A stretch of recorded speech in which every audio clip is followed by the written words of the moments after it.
Le diagnostic est effectivement que le patient est de plus en plus laissé à lui-même au milieu d'un parcours de soins qui devient de plus en plus complexe. Alors évidemment, moi je dis d'où je parle, hein, je suis directrice d'une association, j'ai fondé une association de défense des droits des malades de cancer.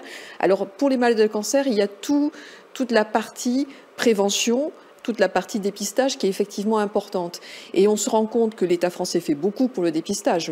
Dès que vous avez 50 ans, vous recevez dans une enveloppe avec le dépistage du cancer colorectal, une enveloppe pour vous dire d'aller vous dépister d'un éventuel cancer du sein. Et à la fois, la difficulté là, il y en a une première, c'est que on a toujours peur tous de se faire dépister. Il y a beaucoup de malades qui se disent, ou de futurs malades qui se disent, j'ai un truc qui va pas, est-ce que je vais vraiment y aller? On est nombreux à faire la politique de l'autruche, c'est assez courant. Et là, entre en jeu un personnage extrêmement important dans le parcours de soins, le médecin généraliste. C'est lui qui va vous dire, vous avez 50 ans, il est temps de faire votre mammographie, vous avez 50 ans, pensez au cancer colorectal. Et il se trouve que les Français ont de moins en moins accès à des médecins généralistes, c'est de plus en plus compliqué. Donc il y a de nombreux Français et Françaises qui reçoivent déjà une invitation à un dépistage et qui n'y vont pas parce qu'ils n'ont personne derrière pour leur dire mais allez-y, c'est pas une blague, il faut vraiment y aller, ça peut être grave. Et puis ensuite, une fois qu'ils sont dépistés, s'ils sont dépistés, il y a un second problème, c'est l'accès aux professionnels de santé. On ne dira jamais assez, les nombreuses plateformes de prise de rendez-vous, c'est excellent quand évidemment on a Internet, quand on sait s'en servir, quand on n'est pas dans une zone blanche, quand on a moins de 70 ans, mais il y a de nombreuses personnes qui n'ont pas accès à tout ça. Évidemment, ce sont les personnes les plus fragiles, celles qui vont développer le plus de maladies chroniques, les plus âgées, j'entends, et c'est parfois difficile pour elles d'avoir accès, effectivement, à ce savoir qui leur donne accès à ces rendez-vous. Et puis enfin, la dernière chose, c'est qu'une fois que vous êtes entré dans le parcours de soins, si vous avez la chance d'être dans un hôpital ou dans un centre de lutte contre le cancer, par exemple dans le cas du cancer, l'ensemble de votre parcours de soins, il est pris en charge. Donc vous entrez au début de la prise en charge et vous sortez de la prise en charge. Il y a des tas d'endroits et de tas de territoires en France où c'est pas le cas. Donc vous allez d'un cancérologue à un radiologue qui vous envoie chez un médecin, d'un médecin oncologue d'oncologie médicale, et puis ensuite vous passez chez un autre spécialiste. Et il y a de nombreux Français qui sont perdus. Et une fois de plus, les plus perdus, c'est toujours les personnes qui ont le moins accès à l'information. L'isolement financier est souvent lié à l'isolement territorial. Évidemment, ce n'est pas à Paris 16e qu'on a des problèmes à trouver des professionnels de santé. Mais évidemment, quand vous êtes dans des endroits, dans des territoires qui sont moins bien dotés en médecins, vous vous retrouvez à devoir gérer quasiment un emploi du temps de ministre avec un spécialiste qui peut être d'un côté du département et un autre spécialiste d'un autre côté du département. Ça suppose que vous avez accès au transport, que vous avez vous-même un transport et que par ailleurs, vous êtes capable d'organiser votre temps entre tous ces spécialistes. Et l'enjeu, il est là demain pour les malades chroniques, c'est d'avoir une prise en charge qui leur permette d'organiser l'ensemble de leur emploi du temps pour pouvoir avoir accès à l'ensemble des professionnels de santé. Pour moi, le problème principal, d'abord, c'est le manque de médecins généralistes. Le médecin généraliste, dans le village, il faut mettre le médecin généraliste au centre du village, comme on dirait de l'église ou de la mairie. Le médecin généraliste au centre du village, il est là pour aider son patient, et son patient, surtout le plus âgé ou celui qui a le moins accès à tous ces outils qui nous permettent aujourd'hui de pouvoir prendre des rendez-vous. Mais le médecin généraliste, il y en a de moins en moins. J'entendais tout à l'heure dans une table ronde précédente le nombre de Français qui n'ont pas de médecin généraliste. C'est très grave, en fait. C'est très grave parce que seul le médecin généraliste peut être ce lien entre tous ces professionnels de santé et il va être un peu le poisson pilote du patient. Sauf que le poisson pilote, il n'est plus là aujourd'hui. L'objectivation de la prévention, c'est un problème, notamment dans le cancer, que je trouve assez mal prise en compte par les politiques de santé publique. Je m'explique. Aujourd'hui, il y a une espèce de mantra, c'est 40% des cancers pourraient être évités. Tout ça a été créé en 2018, me semble-t-il, Un rapport du CIRC a été commandé justement pour quantifier les facteurs de risque dans le développement du cancer. Et évidemment, à un moment, quand on essaie de quantifier, il faut en amont décider ce qu'on regarde. On ne peut pas tout regarder. Et dans les 15 facteurs de risque, les facteurs individuels ont été notoirement surévalués. C'est-à-dire qu'il y a 8 facteurs individuels et quelques facteurs qui sont des facteurs dus à l'environnement. Pourquoi? C'est tout simple, hein. C'est plus facile, évidemment, et plus simple de demander à un individu combien de verres de vin il a bu ou combien de cigarettes il a fumé que à combien de perturbateurs endocriniens, par exemple, il a été confronté pendant les 30 dernières années. Donc, c'est une photographie qui n'est pas fausse, évidemment, personne n'a jamais dit que c'est bien de fumer et de boire et que ça ne donne pas le cancer, mais c'est une photographie qui est, à un moment donné, extrêmement partielle et partiale surtout. Et effectivement, quand on sort de ce rapport, le chiffre, le mantra de 40% des cancers pourraient être évités, alors d'abord, éviter n'est pas le bon terme, c'est expliquer. Expliquer, parce que dans les cancers évitables, par exemple, vous avez le cancer du col de l'utérus. Sauf qu'on parle à des gens qui n'avaient pas accès au vaccin contre le papillomavirus il y a quelques années. Dans les cancers évitables aussi, il y a tous les cancers liés à l'amiante. Enfin, les gens qui sont confrontés à l'amiante, ils ne sont pas nécessairement volontaires. Donc il y a une espèce de grand bougli-boulga qui s'est fait autour de ces cancers évitables et explicables. On peut dire que 40% des cancers sont explicables, ils ne sont pas tous évitables. Et mettre cette culpabilité sur le dos du patient, les gens se disent mais je ne vais pas y arriver, quoi. Il faut que je fume pas, que je boive pas, ok, mais que je mange sain et que je fasse du sport. Et parfois, les patients se retrouvent écrasés par la culpabilité de cette maladie qui leur arrive. Puis il y en a plein qui disent bon, bah, c'est pas possible, je vais pas y arriver, laissons tomber. Je pense qu'il y a certains pays qui ont pris le parti d'avoir des discours autour de la prévention plus réaliste. C'est par exemple le cas du Canada qui dit ben voilà, si vous buvez un verre de moins par jour, votre risque de cancer descend d'autant de pourcents. C'est plus envisageable pour quelqu'un de dire ben, je vais boire un verre de vin de moins par jour ou 2 verres de moins par semaine que de se dire j'arrête complètement de boire. Mais en France, on est dans une espèce de culpabilisation qui fait que les gens ont le sentiment que la prévention, c'est quelque chose qui est tellement compliqué que c'est pas à leur portée.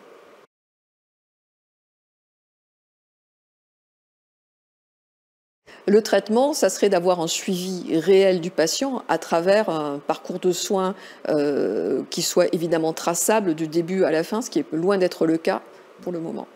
Le DMP, ben, on en rêve tous, hein, ça fait 10 ans qu'on en rêve tous. Le DMP, c'est évidemment sur le papier, enfin en tout cas dans la data, une excellente idée. Ben, il n'y a plus qu'à attendre que ça fonctionne vraiment.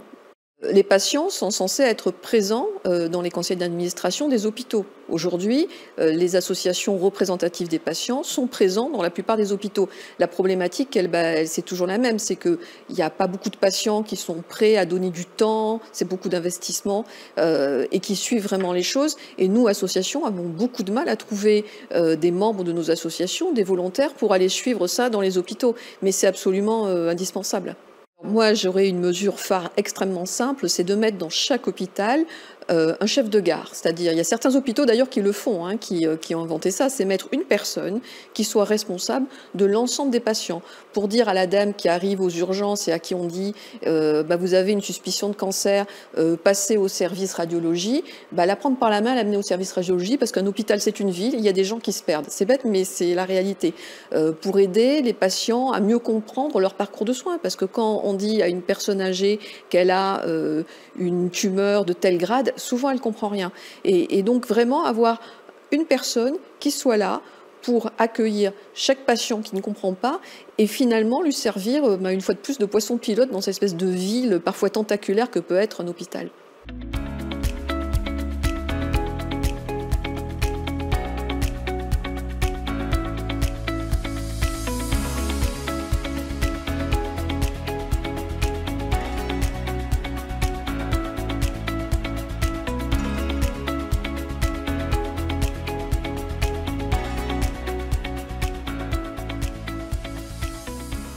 Je partage le constat qu'aujourd'hui, le parcours de soins, le parcours patient, ça a l'air d'être quelque chose de très compliqué pour toutes les personnes qui s'en approchent ou qui doivent le vivre.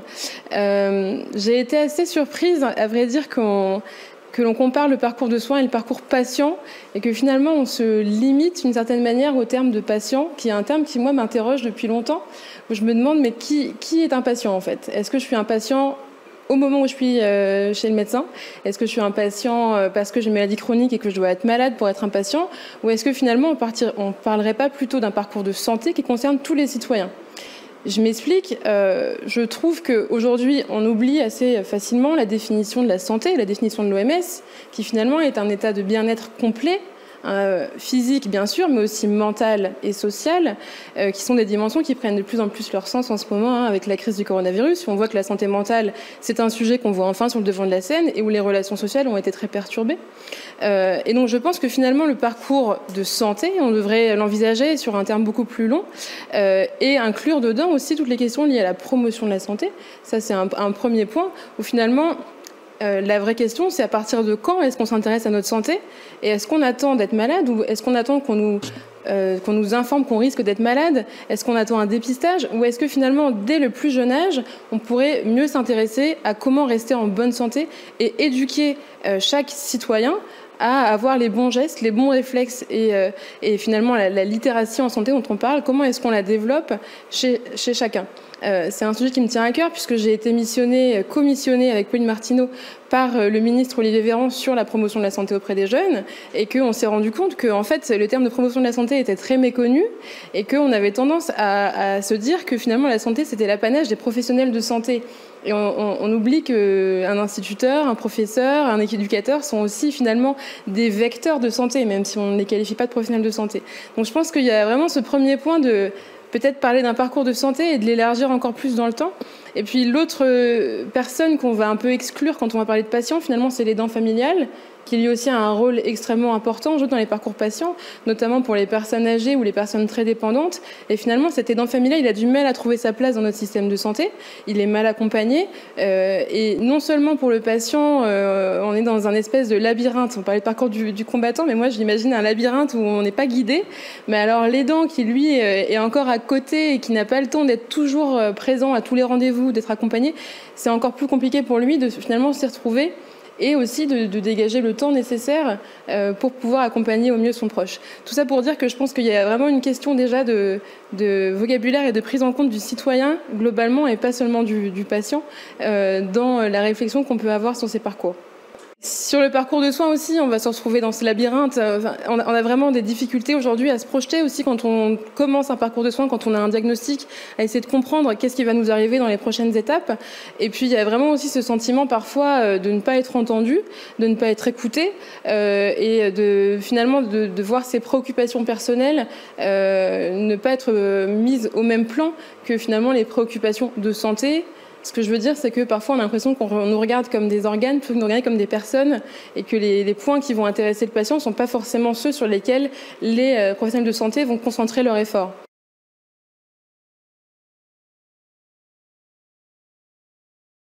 Je pense que la cause de cet état de fait, il est pas du fait des professionnels de santé. Je pense que c'est un problème aussi structurel où finalement, puisque on attend d'eux des actes de soins plutôt qu'une prise en charge plus globale, bah forcément ils vont, avec le temps qu'ils ont et les consignes qu'ils ont, finalement faire ce qu'il leur est demandé pour que la personne soit en meilleure santé sur un plan physique d'ailleurs plus que sur les autres plans aujourd'hui. Une partie de ces causes aussi, je pense, c'est tout simplement qu'on n'écoute pas assez les patients, qu'on n'a pas les bons outils pour les écouter non plus, qu'on est beaucoup sur de la satisfaction, de la mesure de la satisfaction patient plutôt que sur vraiment un recueil de l'expérience patient et qu'aujourd'hui on n'a pas les bons outils pour vraiment adapter ces parcours. On n'est pas capable d'écouter les besoins des patients, d'écouter aussi leurs retours et d'améliorer finalement de manière plus itérative les parcours de soins.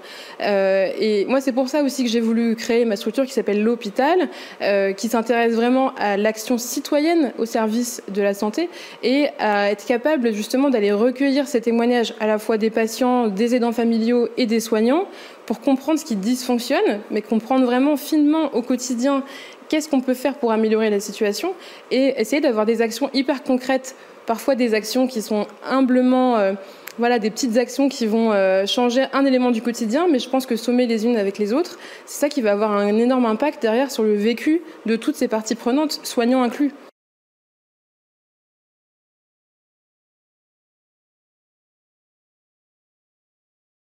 Concrètement, une des solutions, à mon avis, c'est vraiment d'être dans de l'ouverture, en fait, de laisser les citoyens entrer dans l'hôpital, non seulement pour y subir des soins, mais aussi pour regarder, pour comprendre ce qui dysfonctionne, ce qui pourrait être fait autrement, et pour suggérer aussi des solutions, parce que je pense que les solutions, les idées, les innovations, elles viennent de tous, et pas seulement des experts, finalement. Donc moi, une des choses que j'ai mises en place avec mon entreprise, finalement, c'est les créatons, c'est des événements qui vont permettre à n'importe qui, vraiment à un citoyen lambda, d'aller passer 3 jours en immersion dans un hôpital, pendant ces 3 jours, d'être dans l'observation, donc on leur donne aussi des outils quand même pour savoir comment s'y prendre, et pour aller vraiment détecter toutes les petites choses qui pourraient être faites autrement, et ensuite des moments collectifs, donc nous on appelle ça les moments d'intelligence collective, où on va réfléchir à des propositions de solutions. Et là, je trouve ça extrêmement intéressant de mixer des profils de ce que j'appelle ignorants, donc des gens qui ne sont pas en tout cas des initiés du milieu, avec des experts, et qui ensemble vont pouvoir se dire, ok, alors comme je viens de l'extérieur, je vais avoir des idées très différentes, très disruptives, et moi comme je suis expert, je vais pouvoir vous dire dans quel cadre on peut les intégrer dans notre quotidien. Et ce mélange-là, je pense qu'il est extrêmement puissant.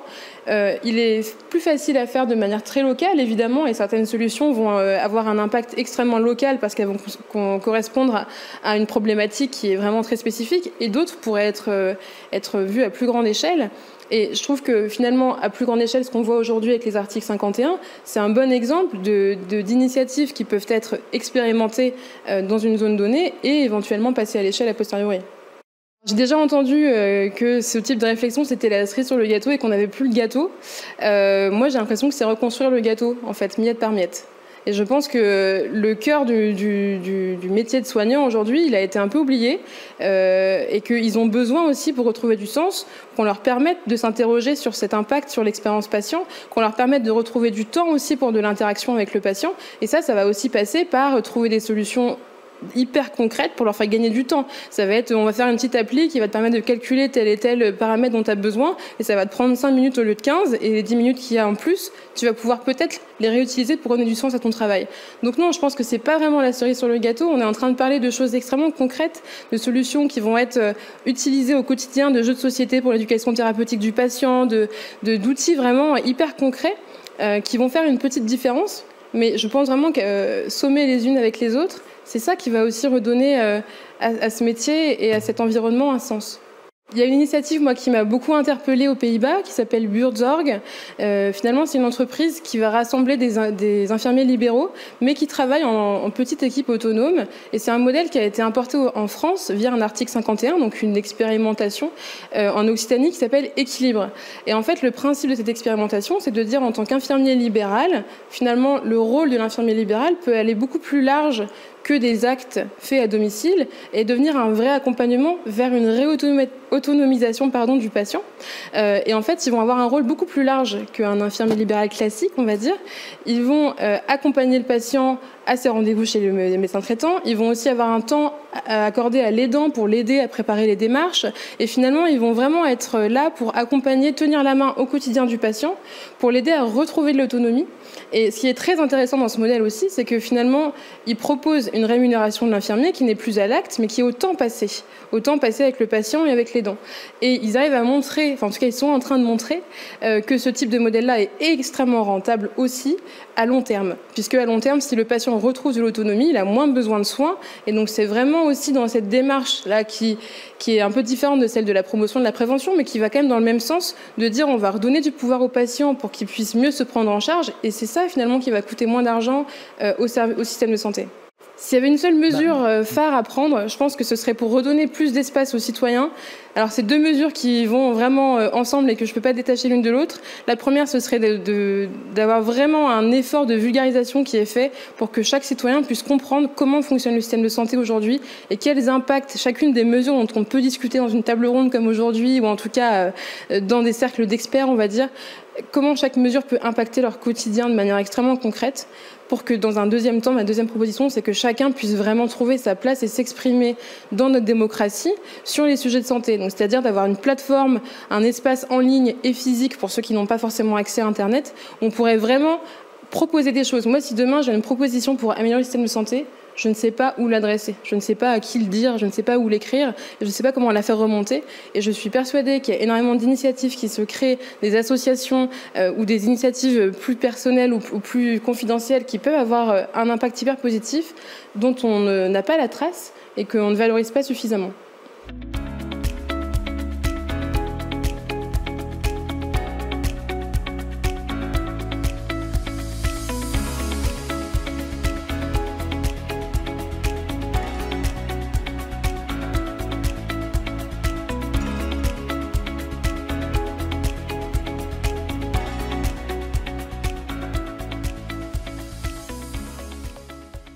Le diagnostic, oui, il est largement partagé.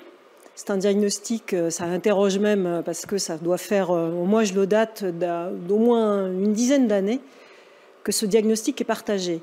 Donc la question, c'est moins de savoir si c'est bien la réalité qu'on décrit quand on dit que le système de santé génère plutôt une organisation en silo, qu'on n'arrive pas à impliquer les patients, et on a l'impression, enfin que les citoyens ont l'impression d'être dans des déserts médicaux.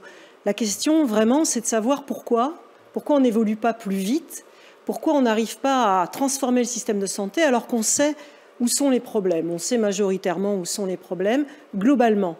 Ce qu'on n'arrive pas à faire, c'est de passer de ce constat à une transformation, parce qu'en fait, c'est le diagnostic plus fin qu'on n'arrive pas à partager, et notamment, c'est d'une part, le rôle des différents professionnels de santé entre eux, qui empêche qu'il y ait un parcours réellement coordonné, parce qu'en fait, le fait de parler de parcours, ça ne veut pas dire grand-chose. Le fait de parler de coordination, qui est un petit peu le mot galvaudé qu'on utilise tout le temps, c'est que la coordination n'existe pas.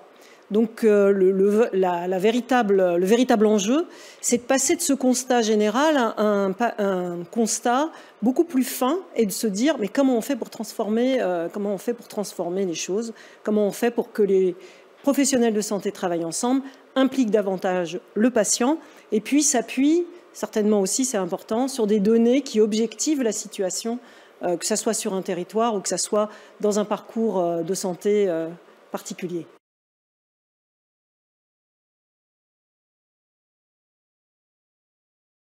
Si on regarde les causes qui aboutissent à cette situation qui paraît aberrante aujourd'hui, je pense qu'il y a plusieurs éléments. Un des éléments, c'est le statut à la fois des médecins au centre du système de soins et qui ont beaucoup de mal à déléguer des tâches, voire à transférer des tâches sur d'autres professions. Ce qui crée un sentiment de désertification médicale absolument systématique, alors qu'on sait qu'il n'y a jamais eu autant de médecins en France. Donc ça paraît aberrant. Jamais autant de médecins en France, alors qu'on a le sentiment de vivre dans des déserts médicaux. Par ailleurs, la transformation et les transferts de tâches vers d'autres professionnels de santé est en train de se faire dans des expérimentations, mais aussi en réel. On l'a vu avec les pharmaciens, qui ont le droit de faire certaines tâches qu'ils n'avaient pas le droit de faire il y a encore quelques années, et quelques mois même, puisqu'ils ont le droit de vacciner notamment, et qui vont devenir des professionnels de santé de proximité avec réellement un rôle, y compris dans la prévention. Par ailleurs, on a créé des IPA, donc des infirmières de pratique avancée, qui sont des professions qui existent dans d'autres pays, qui existent notamment au Québec, on connaît ça très bien, qui existent avec des équivalents dans d'autres pays anglo-saxons, enfin en Angleterre aussi en particulier. Et ça, en France, on a eu beaucoup de mal à les créer. Aujourd'hui, c'est une majorité de femmes, ces infirmiers ou infirmières sont en formation. Demain, elles vont avoir le droit de faire des prescriptions, mais aujourd'hui encore, le médecin ne transfère pas réellement des tâches puisqu'elles ne font des prescriptions. Elles ne font que renouveler des prescriptions qui sont déjà prescrites par les médecins. Donc ça, c'est quelque chose qui s'améliore, mais qui reste un blocage dans notre système de santé. L'argument de dire que les IPA, donc les infirmiers de pratique avancée, sont des sous-médecins, on pourrait s'interroger d'abord de savoir qui dit ça, si c'est les médecins eux-mêmes ou si c'est les infirmiers eux-mêmes. En fait, il faut qu'on intègre cette nouvelle fonction dans une équipe pluridisciplinaire dans laquelle chacun a sa place, le médecin, l'infirmier, les assistants de ces infirmiers, les administratifs, et puis aussi les financiers, parce que derrière l'ensemble de ce fonctionnement, il y a un modèle économique à à visualiser, à partager, et puis à être responsabilisé sur son efficacité et son efficience. Donc, est-ce que ce sont des sous-médecins? Moi, je crois que ce n'est pas des sous-médecins, bien sûr, mais que ça demande encore à voir comment l'efficacité qui va être produite par cette nouvelle fonction. Ça ne peut pas marcher si ce n'est pas intégré dans une équipe. Donc, je pense qu'au lieu de parler de chaque fonction et de son intérêt, il faut absolument repenser l'exercice de la médecine comme étant un exercice qui doit être pluridisciplinaire, qui doit être en équipe et qui doit s'appuyer aussi sur une objectivation grâce aux données, qu'elles soient des données économiques ou des données médicales. On ne doit plus soigner comme on soignait avant. Il n'y a pas avant, c'était drôlement bien, et puis aujourd'hui c'est moins bien. C'est qu'on n'utilise pas tous les moyens qu'on a aujourd'hui à notre disposition, et notamment les données qui servent à objectiver les situations, et puis aussi à voir quel progrès on arrive à faire grâce à des nouvelles pratiques.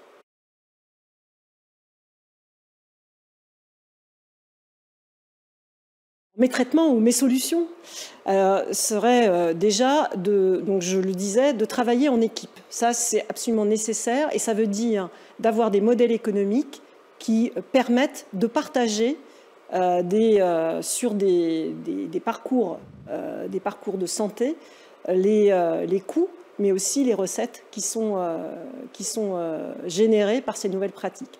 Donc ça se met en place dans des expérimentations, notamment dans les expérimentations article 51. Je trouve simplement que c'est un peu long à passer dans le droit commun et on reste en expérimentation bien trop longtemps. Donc ça, c'est une des premières solutions. La deuxième solution, c'est de se servir des données pour pouvoir objectiver les situations et surtout regarder en quoi les situations s'améliorent grâce à certaines actions. Aujourd'hui, on utilise très mal les données, donc il faut absolument mettre les données dans la main des médecins, mais aussi dans la main de tous les acteurs de santé. Aujourd'hui, on ne le fait pas, ou on le fait de façon trop compliquée, ce qui fait qu'on n'a pas d'études rapides qui permettent de piloter la santé au niveau d'un territoire de santé, par exemple. Et c'est sur les territoires, donc à un niveau relativement décentralisé, qu'on peut voir l'efficacité des actions à mener. Est-ce que ça remet en cause la formation des différents professionnels de santé? Eh bien oui, ça remet en cause la façon dont on va former les professionnels de santé. Il faut absolument qu'ils soient formés à cette pratique pluridisciplinaire, donc à travailler en équipe, mais aussi à travailler avec des spécialistes de la donnée, ce qui n'est pas fait aujourd'hui, à travailler pendant leurs études dans des formats, dans des formations, dans des organisations différentes, certainement à aller aussi travailler sur le terrain pendant leurs études, à travailler non pas seulement à l'hôpital, mais en ville, travailler dans des organisations qui sont en train de se mettre en place et qui ont du succès, c'est les CPTS notamment, et ça c'est évidemment pas encore fait, donc il y a beaucoup de travail à faire en matière de formation. Oui.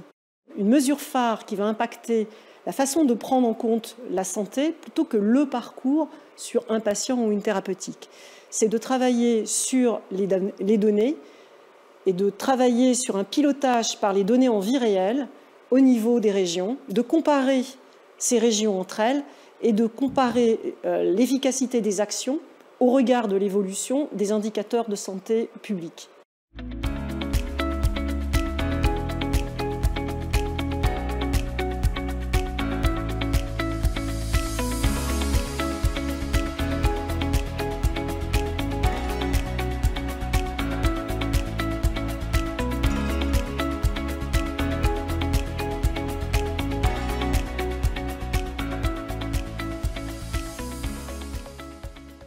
Concernant l'évolution du système, autour du fait qu'il faille passer d'un système de soins à un système de santé, quels sont les éléments de diagnostic et quels sont les éléments de solution?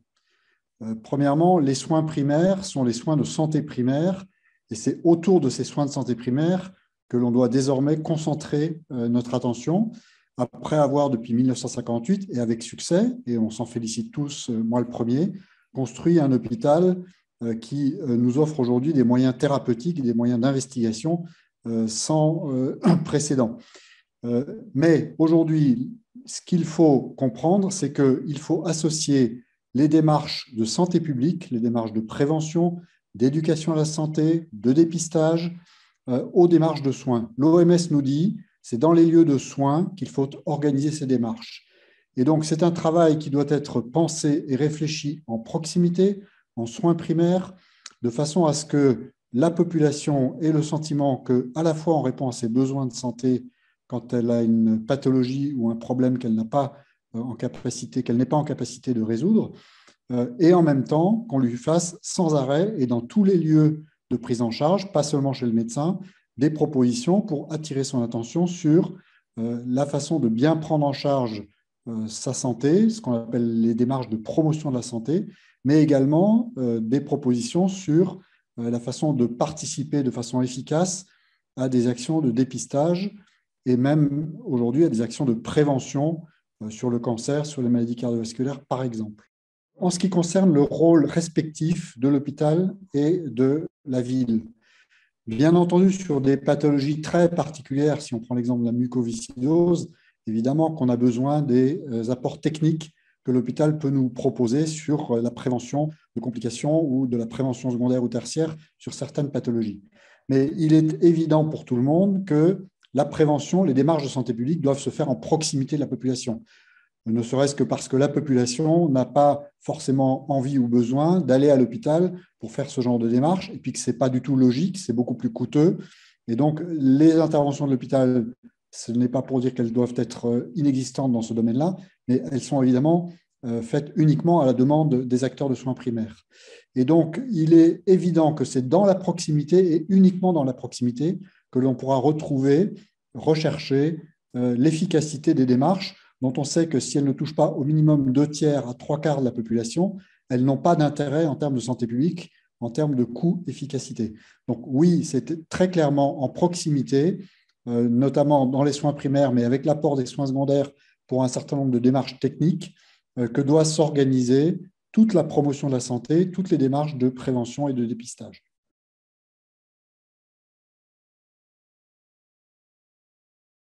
Pourquoi est-ce qu'on affirme que les démarches en termes de santé publique, de prévention, de promotion de la santé ne marchent pas? C'est souvent affirmé en tant que tel, alors qu'il y a énormément de choses qui marchent bien. La surveillance des nourrissons aujourd'hui, elle marche extrêmement bien. Par contre, le dépistage du cancer du col de l'utérus, ça ne marche que médiocrement. Mais ça marche médiocrement non pas seulement à cause de l'offre de soins ou de l'offre de soins de santé, mais aussi parce que la population n'a plus confiance dans une parole publique qui a été trop souvent prise en défaut. Que ce soit les scandales médicaments, les scandales du sang contaminé, les scandales de l'hormone de croissance, aujourd'hui, la parole publique n'a plus de valeur dans la tête de la population. Par contre, la parole des soignants de proximité, par exemple du médecin traitant, a encore aujourd'hui un poids reconnu comme suffisamment important pour qu'on puisse s'en servir pour essayer d'améliorer cette pénétration de la politique de santé publique en France. On est dans un pays latin. Dans un pays latin, il y a aussi une méfiance vis-à-vis des pouvoirs publics. Et il est clair aujourd'hui que nous devons absolument reconquérir la confiance de la population dans ces démarches de pédagogie sur la promotion de la santé.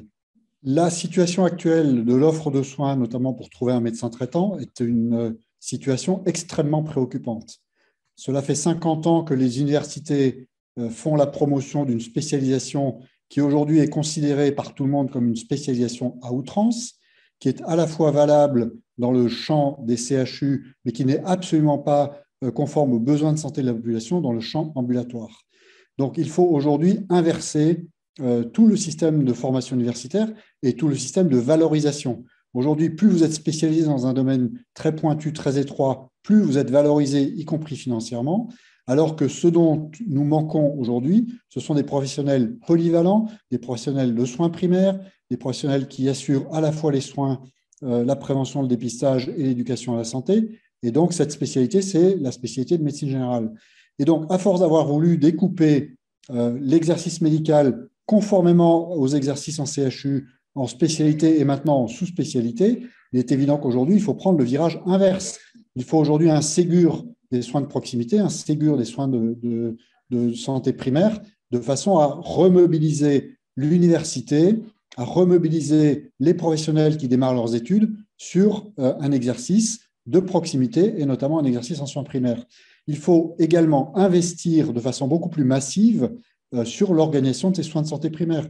Aujourd'hui, en France, un médecin généraliste a 0,3 équivalent temps plein d'aide sur le plan salarié, alors que certains pays, comme les pays anglo-saxons, ont une offre d'accompagnement qui est l'équivalent de 4 à 5 équivalents temps plein de salariés pour un professionnel de soins primaires.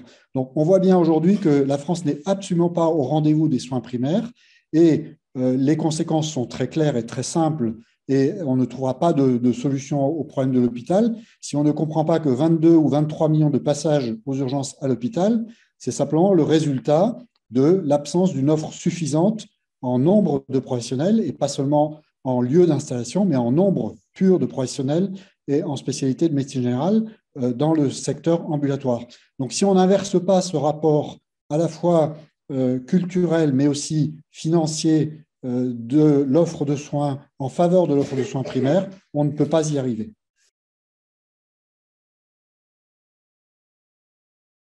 Très clairement aujourd'hui, à travers les maisons de santé, à travers les équipes de soins primaires, à travers les CPTS, on a aujourd'hui un réinvestissement, mais qui est beaucoup trop lent et beaucoup trop progressif, de la part des pouvoirs publics vers l'organisation des soins ambulatoires. Il faut maintenant passer à la vitesse supérieure. On a aujourd'hui pratiquement 2000 maisons de santé. On a 230 CPTS en fonctionnement, avec des projets qui vont tourner autour de 1000 CPTS d'ici la fin de l'année. Très clairement, aujourd'hui, il faut augmenter et les moyens et les aides que l'on apporte aux équipes de soins qui se mobilisent pour créer des CPTS.